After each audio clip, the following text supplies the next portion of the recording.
Thank you. Thank you, good sir. You're welcome. This is Foss Sidu.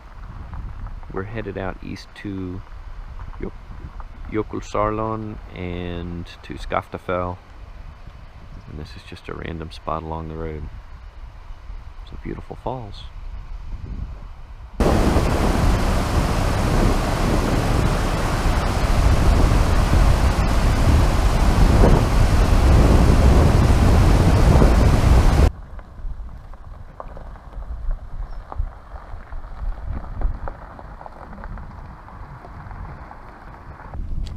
Jökulsárlón, the Glacier Lagoon. Did you find an iceberg? Yes. How does it feel? Slippery, very smooth. Which one? This head.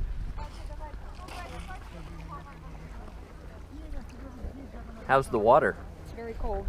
I imagine so. I tested with my hands.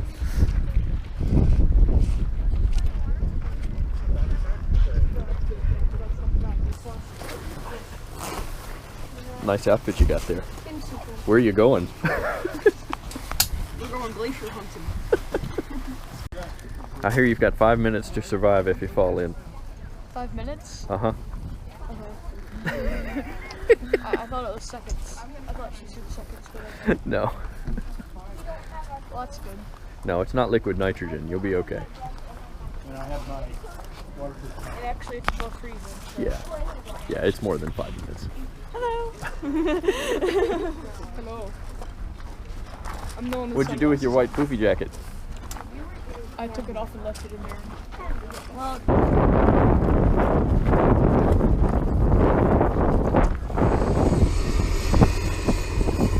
Next time we bring a helicopter. That's all I'm saying.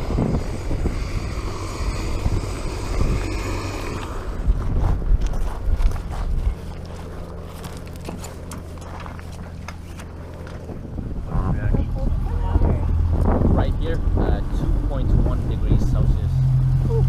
Yeah.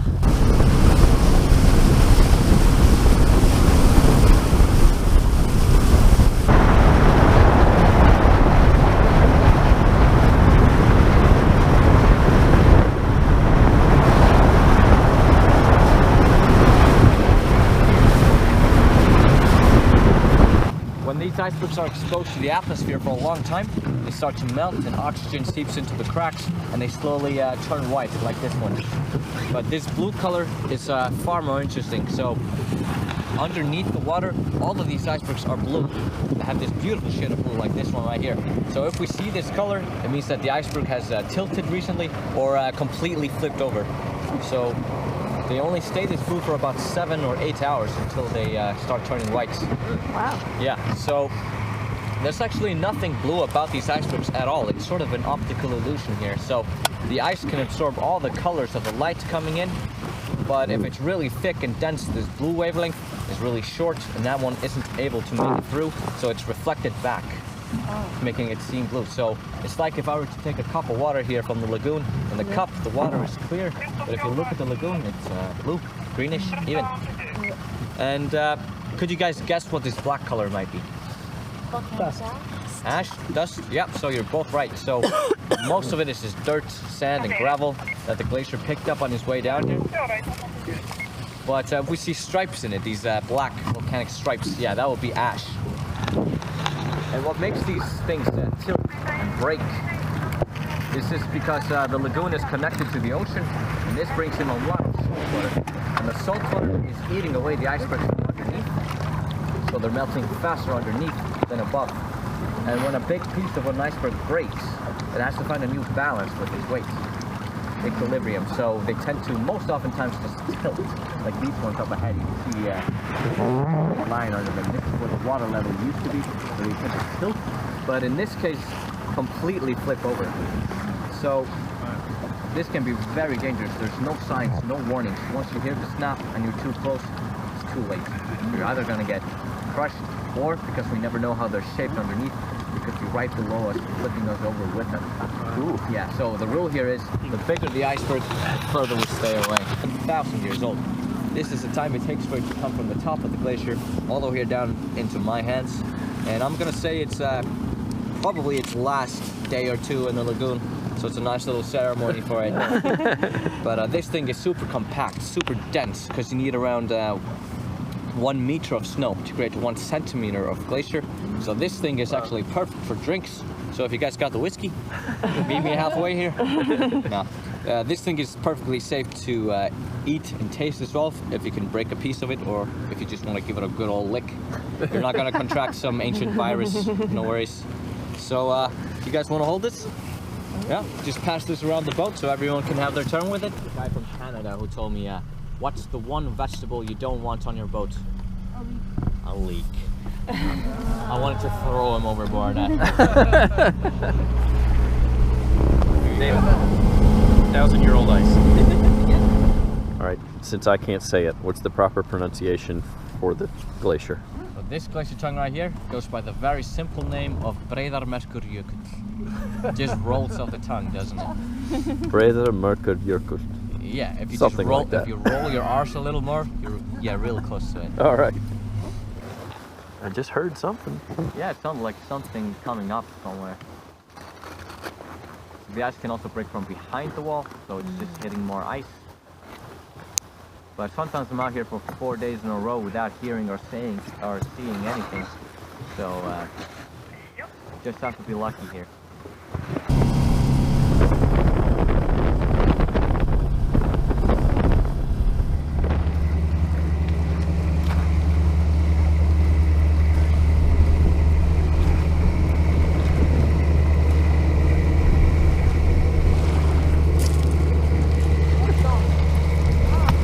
Was that a snowball fight? Yes. The icebergs that make it out of the lagoon come here at Fjaðrárgljúfur. I'm getting better. This is also a seal hangout. I'm sure they're too far away from this camera, but across there is a bunch of seals hauled out and then a bunch swimming around in the inlet here that'll just pop up randomly and look at you. Some of them very close. But the appeal here is that when the ice washes ashore, you get diamonds on a black sand beach like this here.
This is not Svartifoss waterfall, which means the one we're after must really be something.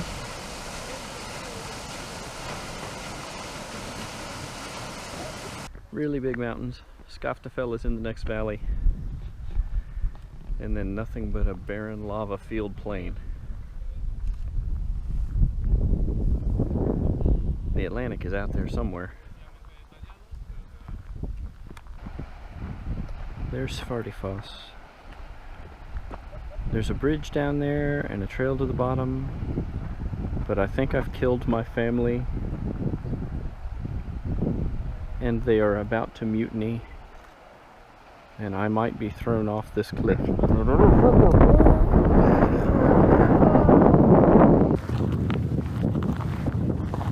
My extremely energetic family. It went straight up. Iceland does not believe in switchbacks.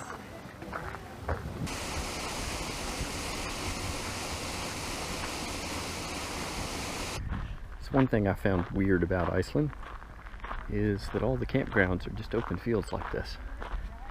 And I sort of get that. One is there's no trees, and two is that, you know, you take a grassy field that you've planted and then you're not destroying the natural stuff.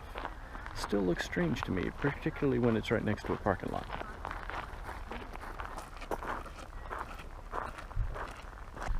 Walking down to Fjaðrárgljúfur. I think I said that right. Fjaðrárgljúfur. This is the canyon that apparently Justin Bieber did a video here and it made it popular for a while. So much so that they had to close it because people were tearing it up trying to get here. All the believers, I guess. The fame has quieted down a bit now, but supposedly it's still a very pretty canyon, so we're going to check it out.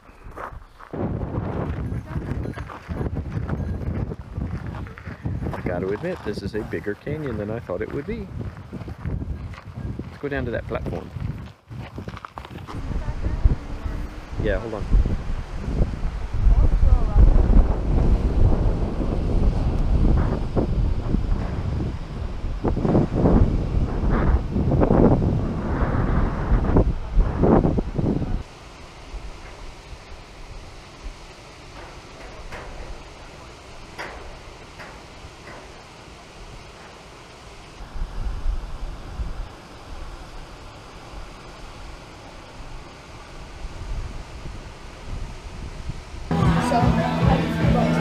I feel like that front camera probably can't hear you at all. A lot of driving. Unfortunately, we had a long way to go, but I kind of liked the Iceberg lagoon. That was pretty cool. Yeah. I think the beach with all the icebergs on it is probably the coolest part. You like that too? You like that better? And I also liked the calving. Oh yeah. Cabin.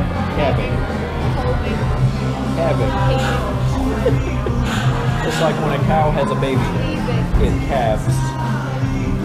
Yes, the cleaving. Hey, cleaving. We'll agree with cleaving. The cleaving of the ice. So Douglas, what was your favorite thing today? You lose control of your sandwich. So, napkins are over there. my favorite part of today was definitely Justin Bieber Canyon. Justin Bieber Definitely. Canyon. No, it wasn't. That you couldn't tell. That was wonderful sarcasm.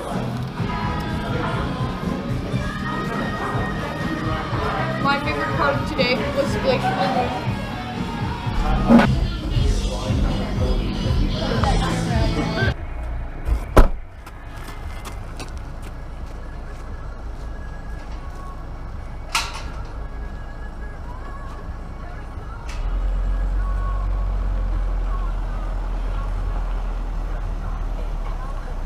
Thank you.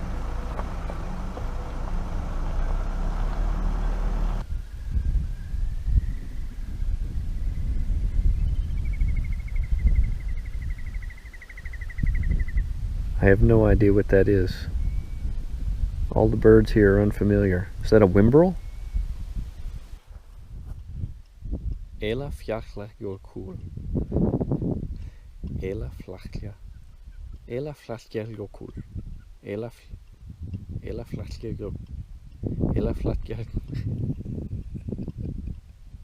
Fjaðrárgljúfur.